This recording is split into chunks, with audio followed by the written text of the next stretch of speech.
शून्यता शून्यता शून्यता तीन रथ रे शून्यता खेली जाइछि।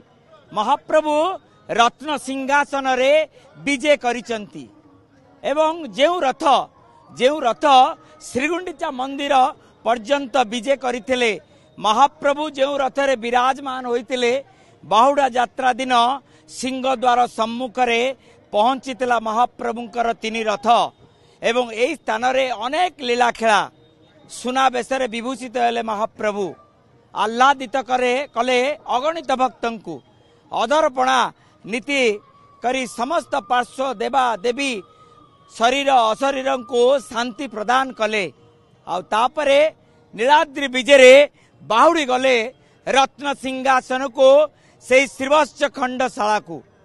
ये दृश्य किभली अभूतपूर्व कारण महाप्रभु विलंबित रात्र रे विराजमान कले रत्न सिंहासन रे।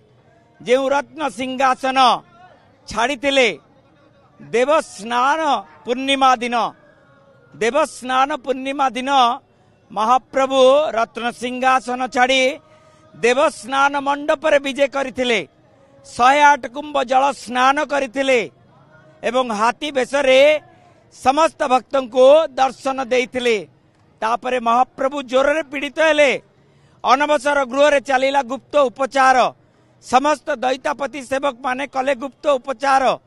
महाप्रभु का शरीर सुस्थ हैला एवं तापरे भाई भौणी महाप्रभु गुंडीचा मंदिर को यात्रा कले। नवदिन यात्रा कले। आउ एबे रत्न सिंहासन रे विजय होइचंती। आज महाप्रभुंकर नीलाचल महाप्रसाद मिलिबो आ भक्त माने पुनर्बार महाप्रभु को से रत्न सिंहासन रे दर्शन करिवे। एपटे देखि पारुथिबे समस्त अश्व एवं पार्श्व देवा देवी सारथी निज निज स्वस्थान को गमन करुचंती एवं समस्त भोई सेवक माने लागी पड़िचंती। जो भोई सेवक माने विश्वकर्मा महाराणा माने तीन रथ निर्माण करथिले, निखुण भावे निर्माण करथिले। जहांक माने जो जहांक परिचालना रे महाप्रभु को तीन रथ गड़ीला। एवं से अश्व आप देखि पार्थुबे सेत्व बलाहक शंख बलाहक सेत्व हरिद्वास रोचिका मोचिका जीता अपराजिता एवं ता सहित शंख सेत्व अंगद मेघनाद जो अश्व माने श्रीगुंडीचा मंदिर को यात्रा करुचंती। आम सहित रवि भोई अछंती। भोई सरदार कौन कहबा मनरे टिके टिके दुख टिके लागुथबो त?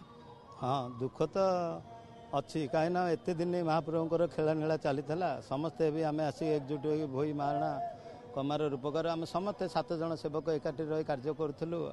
आज महाप्रभु नीलकंद्र को विजय करछंती नीलाद्रि महोत्सव नीलाद्रि विजय रे। तेणु आम आज से रथ को आज आम खोलुचु जोटा कि महाप्रभुंर खेल नीला जो चली से घोड़ा को खोलिकी नहीं जथास्थान जो रहा कथा रखुचु एवं पार्श्वदेवता शिख डम्बरू एवं ठेकरावाड़ एवं सारथी यांकु नेकी एवं दौड़ी ये जो यथास्थान रखिया तांकर स्थान को नेकी आम रखिया जाऊछु।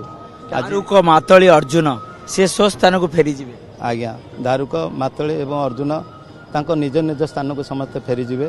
पुणी आसंता वर्ष को महाप्रभुंकर यही दिन को से माने अपेक्षा करी रहिथिबे।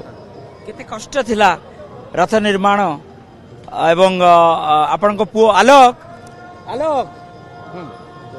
रथ निर्माण तो अक्षय तृतीया ठारू आम माने हबिसन रही आज पर्यंत आम हबिसन रही महाप्रभु सेवार आम नियोजित होइछु। तेणु महाप्रभुंर ये दिन को आम सदाले आमको ये जन्म देइछन्ति प्रभु एते बड़ सेवा देइछन्ति आम निजको बहुत धन्य मानुछु। आ किछि महाप्रभु मागुन।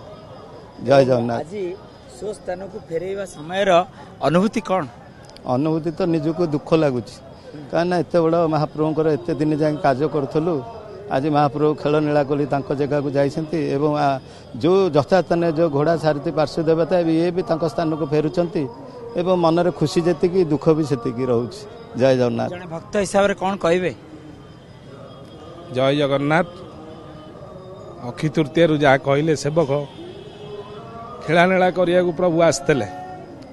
ଏବେ ଯେତେବେଳେ ଫେରୁଛନ୍ତି ରତ୍ନ ସିଂହାସନକୁ ଖୁସି ଲାଗୁଛି, କାହିଁକିନା ମନ୍ଦିର ଶୂନ୍ୟ ଥିଲା। ସବୁ ଭକ୍ତଙ୍କର ଭାବ ବିହ୍ୱଳିତ ଅଛନ୍ତି। କାଲି ମଧ୍ୟରାତ୍ରିରେ ଠାକୁର ବିଜେ ହେଇଛନ୍ତି ରତ୍ନ ସିଂହାସନକୁ। ଏବେ ପାଳିଆ ସେବକ ସବୁ ଲାଗିଗଲେଣି। ପ୍ରଭୁଙ୍କର ବି ମଙ୍ଗଳା ଆଳତି ହେବ। ଦର୍ଶନ ଦେଖୁଛନ୍ତି, ଲାଇନ୍ ଲାଗିକି ଛିଡ଼ା ହେଇଛନ୍ତି।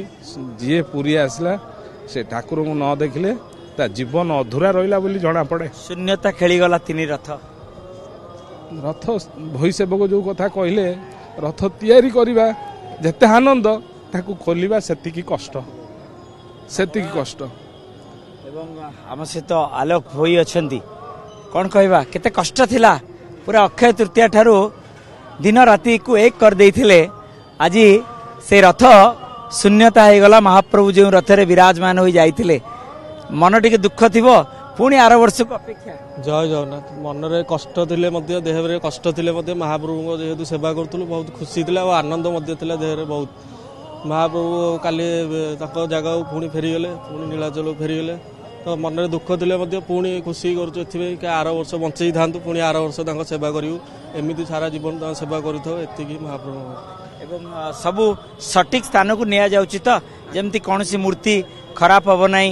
କାରଣ ଗତ ଥର ଆମେ ଦେଖୁଥିଲେ କିଛି କିଛି ସଖୀ ଉଇ ଖାଇଯାଇଥିଲା। ହଁ, ଏବେ ତ ସବୁ ମୂର୍ତ୍ତି ସବୁ ଠିକ୍ ଯାଉଅଛି। ସବୁ ପାର୍ଶ୍ୱ ଦେବାଦେବୀ ବଗଲା ଧର୍ମଶାଳା ସେଠି ଯେଉଁ ଘର ଅଛି ସେଠିକି ଯାଉଛନ୍ତି। ଓ ଘୋଡ଼ା ମଧ୍ୟ ଯାଉଛନ୍ତି ଗୁଞ୍ଚାରକୁ। ଘୋଡ଼ା ଯାଉଛନ୍ତି ଗୁଞ୍ଚାରକୁ। ପାର୍ଶ୍ୱ ଦେବାଦେବୀ ବଗଲା ଧର୍ମଶାଳାରେ ଅଛି ଘର, ହଁ ସେଠିକି ଯାଉଛନ୍ତି। ଆଉ ସାରଥିଙ୍କ ପାଇଁ ତ ସେଇଠି ଯେଉଁ ନରେନ୍ଦ୍ର ମହଲା ଯେଉଁ ଖାଲି ସେଇଠି କରିଛନ୍ତି, ସେଇଠିକି ଯିବେ। ତାପରେ ସବୁ ଦଉଡ଼ି ବି ମଧ୍ୟ ଗୁଞ୍ଚାରୁ ଯାଉଛନ୍ତି। ସବୁ ସୁରକ୍ଷିତ ଜାଗାରେ ଯେମିତି ରହିବେ, ବର୍ଷା ପାଣି ନ ପଡ଼େ, ସେହି ସୁବିଧା ଦେଖି ରଖାଯାଉଛି। କାର୍ତ୍ତିକ ଭୋଇ ଆମ ସହିତ ଅଛନ୍ତି। କ'ଣ କହିବା, ମନରେ ଅନେକ ମାନେ ଦୁଃଖ ଆସୁଥିବ। ମହାପ୍ରଭୁଙ୍କ ଯାତ୍ରା ଶେଷ ହେଇଗଲା। ଜୟ ଜଗନ୍ନାଥ। ମହାପ୍ରଭୁଙ୍କ ଯାତ୍ରା ଖୁବ୍ ଶୀଘ୍ର ଭଲରେ ସମ୍ପୂର୍ଣ୍ଣ ହୋଇଛି। ତେଣୁ ଆମର ସେଇଟା ବହୁତ ଖୁସି ଏବଂ ପୁଣି ଆସନ୍ତାକୁ ଅପେକ୍ଷା ରହିଛୁ। ଯଦି ପ୍ରଭୁ ଆମକୁ ସୁରକ୍ଷିତ ରଖିବେ ଏବଂ ଆମ ଶରୀର ଆରୋଗ୍ୟ ରଖିବେ, ପୁଣି ପ୍ରଭୁଙ୍କ କାର୍ଯ୍ୟରେ ଆମେ ଯୋଗ ଦେବୁ। ଆମେ ଏହି ପ୍ରକାର ସଦାବେଳେ ଆମେ ପ୍ରଭୁଙ୍କ ପ୍ରତି ଧାରଣା ରଖିଛୁ। ଏବଂ ଶ୍ରାବଣ ମାସ ଆସିଗଲା ଏବଂ ତିନି ରଥ ମଧ୍ୟ ଭଙ୍ଗା ହେବ କେବେ? ସିଏ ତିନି ରଥ ତ ନିଶ୍ଚୟ ଭଙ୍ଗା ହେବ। ଶ୍ରାବଣ ମାସ ଚାଲିଥିବ, ରଥ ବି ଭଙ୍ଗା ହେଉଥିବ। ତେଣୁ ସେଇଟା ପ୍ରଶାସକଙ୍କ ଉପରେ ଭରସା। ପ୍ରଶାସକ ଯେତେବେଳେ ନିର୍ଦ୍ଦେଶ କରିବେ ଯେ ତୁମେ ରଥ ଭାଙ୍ଗ, ସେହି ସମୟରେ ଆମେ ଆସି ରଥ ଭାଙ୍ଗିବୁ। ଆଉ ପାର୍ଶ୍ୱ ଦେବାଦେବୀ ସ୍ୱ ସ୍ଥାନକୁ ଫେରିଯିବ। ହଁ, ଏଇନେ ଯେଉଁଠି ଥିଲେ ଯଥାସ୍ଥାନକୁ ଫେରେ। ପାର୍ଶ୍ୱ ମୂର୍ତ୍ତି, ଶିଖର ଡମ୍ବୁରୁ ଏବଂ ଦଉଡ଼ି, ଘୋଡ଼ା, ସାରଥୀ, ବ୍ରେକ୍ କାଠ ଯଥାସ୍ଥାନକୁ ଫେରେ ପଳେଇବେ। ମୁଁ ମୋ କ୍ୟାମେରା ପର୍ସନ ସୋମନାଥକୁ କହିବି, ଦେଖେଇବେ କିଭଳି ଭାବେ ଅଶ୍ୱଙ୍କୁ ନିଆଯାଉଛି, ଶ୍ରୀଗୁଣ୍ଡିଚା ମନ୍ଦିର ଅଭିମୁଖେ ନିଆଯାଉଛନ୍ତି। ଏବଂ ଇଏ ଯାତ୍ରାର ଅନ୍ତିମ ପର୍ଯ୍ୟାୟ, ଯେଉଁ ଅକ୍ଷୟ ତୃତୀୟା ଠାରୁ ଆରମ୍ଭ ହୋଇଥିଲା ଯାତ୍ରା। ରଥ ନିର୍ମାଣ କାର୍ଯ୍ୟ ଆଜ୍ଞାମାଳ, ମହାପ୍ରଭୁଙ୍କ ଆଜ୍ଞାମାଳ ପରେ ଚକ ଅଖ ସଂଯୋଗ କରାଗଲା।